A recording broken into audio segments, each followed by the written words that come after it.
দেখতে পাচ্ছ আমাদের সামনে আছে ক্লাসিক 350। তো আজ বেরিয়েছি এটা সার্ভিসিং করতে, সঙ্গে আমার ফ্রেন্ড আছে। তো গাইস, এটা কট রাস্তা, এখান থেকে যাব প্রথম হাইওয়ে, তারপরে প্রপারলি ভিডিও স্টার্ট করব। তো চার হচ্ছে জানি না, কোনো সিগন্যাল নেই, এই সিগন্যাল দিয়ে টার্নিং নিচ্ছে এতক্ষণে। এই হচ্ছে রোডের অবস্থা।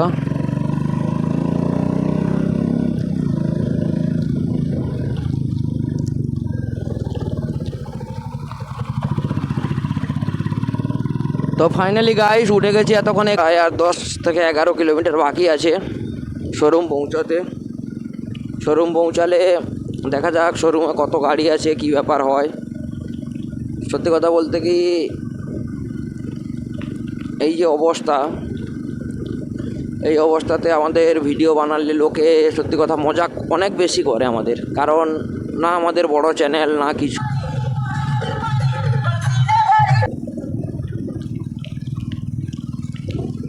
তো দেখতে থাকো, আমরা চলেই যাচ্ছি। এতক্ষণে প্রায় কতটা এসছি আমি নিজেও জানি না, আর অল্প কিছুটা গেলেই শোরুম পেয়ে যাব। এটা হচ্ছে একরা সেন্ট্রাল বাস স্ট্যান্ড।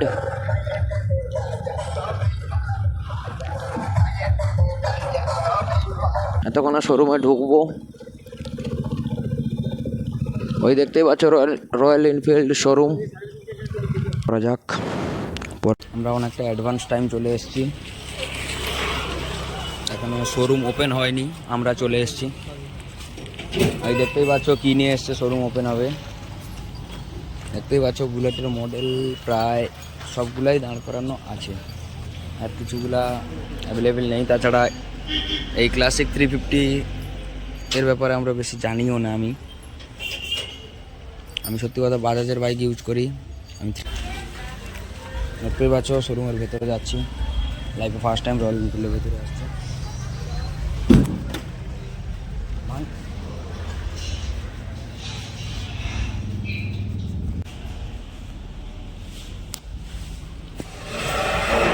অ্যাডভেঞ্চার এটা শায়দ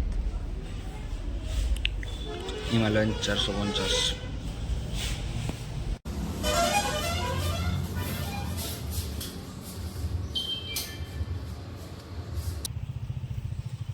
গাইস এই বাইকটাই তো। গাইস দেখতে থাকো, সার্ভিসিং শুরু হয়ে গেছে। এখানে ক্যামেরা করতে দিচ্ছে না শোরুমের ভেতরে, কেন জানি না। দেখো গাড়ি পুরো ইঞ্জিন ফিঞ্জিন খুলে সার্ভিসিং করছে। আর বাকি দেখে নাও, গাড়ির অবস্থা পুরোটাই খুলে দিয়েছে। দেখতেই পাচ্ছ সামনে আছে